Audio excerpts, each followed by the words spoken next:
I was born in Miami with 1 week to live, and ever since then my mum and dad have cared for me. My mum and dad care for me still. Alex cares for me during the day, and my mum and dad care for me in the evening and weekends. So, you know, caring for me isn't a problem. I used to get hung up about being fed in public, but people are lucky to see me being fed, man. That's the way you've got to see it, because you wouldn't go out otherwise, you know. And I've always had the outlook of every day I thank God that I'm alive, and I would not ever swap my body or situation for anything else, because I'm so grateful for what I've been given. And I'm not religious.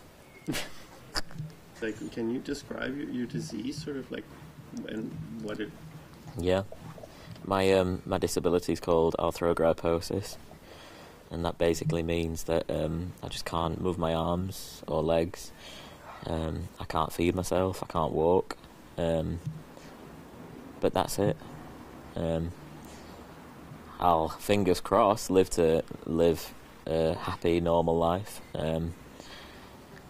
It doesn't, it's not degenerative, so it doesn't go downhill. I'm not in any pain. I'm not on any medication. I'm very happy. But I just have to rely on people a little more than, say, you would. You just mentioned Alex as well, but she hasn't been with you for very long. Mm-hmm. It's like, how did you find her? And like, you guys are so close already. Yeah, Alex is. When you're looking for a person to care for you, it takes a while. There's a lot of people out there, and you go through your stuff, but Alex has been caring for me, like, I'd say about probably a month now. We just click. She hasn't got a problem with taking me to the loo, feeding me in public. There's just absolutely no problem, and for me that's incredible, because it allows me to feel normal then. Because if someone's caring for you that is kind of like, you're going to feel even more self-conscious about yourself. So yeah, we just click, and it allows me to get on with what I do in the day, and get on with my life.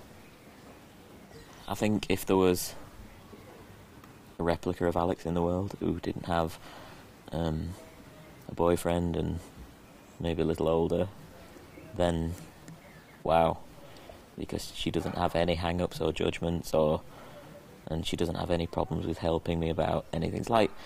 It's like my mum as well. If there was a replica of my mum in the world, who thought, I love Asta, perfect.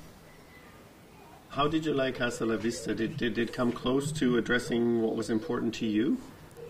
Yeah, Hasta La Vista came really close, because it not only tells the story of 3 guys who have disabilities who want to go on a trip together independently without the parents, but it also tells a story of how 3 guys can also do things that normal able-bodied guys would be able to as well.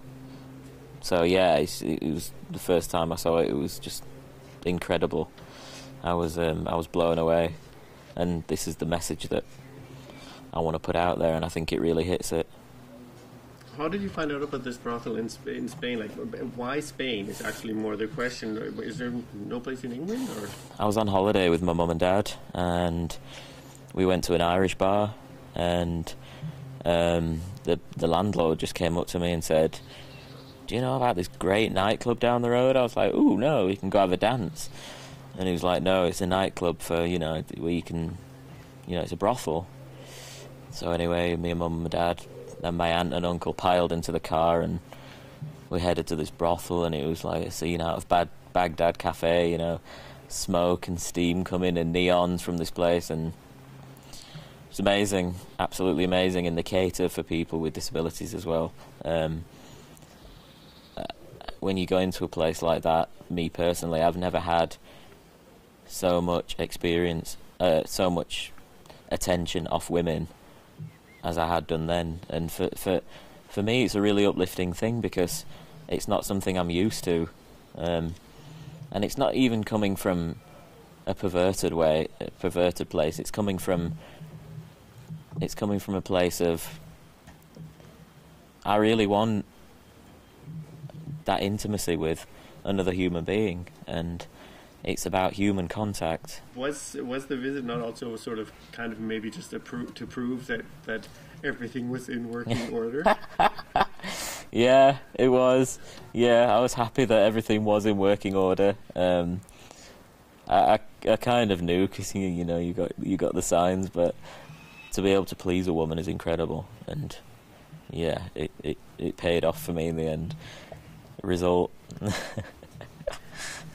From what I was gathering from the documentary, though, it's sort of like the idea of sort of gave you sort of a whole new outlet to even have a discourse with other disabled people. Is that true? Or? Yeah, before the documentary, I didn't even kind of hang out with disabled people because there's almost this force field around people with disabilities of protection and, this kind of caring and stepping on eggshells. That's the kind of why I didn't do it. And institution as well, there's a lot of institution around disability. But it since doing the documentary, it's really thrown it open. It's thrown it open into the forum, and people are discussing it now, and I get asked to do all sorts and speak on things, and I get at least 2 emails a day from a person with a disability thanking me for what I did and the fact that I can speak out about it. And again, for me, that's incredible because I like to help people. So after this brothel visit, now that you're experienced, so to speak, could sex become like a hobby for you, or? Hey, I'd love sex to become a hobby, without sounding like a pervert. Sex is awesome. I'm not going to lie about it. And I think too many people lie about it. You get people say, oh, I don't have sex. It's not that great. It is. It's awesome. Yeah, I like sex, and if I can carry on having sex, then awesome. But I'd like to do it. I'd like to have a relationship now. I'm not going to steer into the brothel kind of thing anymore because I've done it, But I wouldn't turn anyone away from it. I'd completely recommend it. In the right place, in the right situation, where the girls are being treated right. Yay! See you later. What time? 10 earlier? That's fine. 10. When you were growing up and started going to clubs, or like when you went out, like what was the people's reaction like when you were out and about? I go into one nightclub, and the usual line was, "Are you having a nice night?" Yeah. They'd actually shout it, like I couldn't hear, or I think it's because I'm smaller as well, like lower down. You feel like you feel very disabled in situations like that, and I'm not denying that I'm disabled. I'm just asking to be treated like a normal human being, And when I go out at night socialising, I'm not going out to be judged. I'm going out to have a good time like everyone else, To drop this kind of crap about, preconception, disability and judgment and stuff. It seems that people sometimes feel that people with certain disabilities, that you're not supposed to have sexual longings. Like, why do you think that is? I'll tell you why it is. People automatically presume that a person with disability either can't have sex or can't have kids because that's what they're being told or that's what they're being brought up with. And I think that's the main problem, and I think that's why I have such a problem in establishing a relationship, because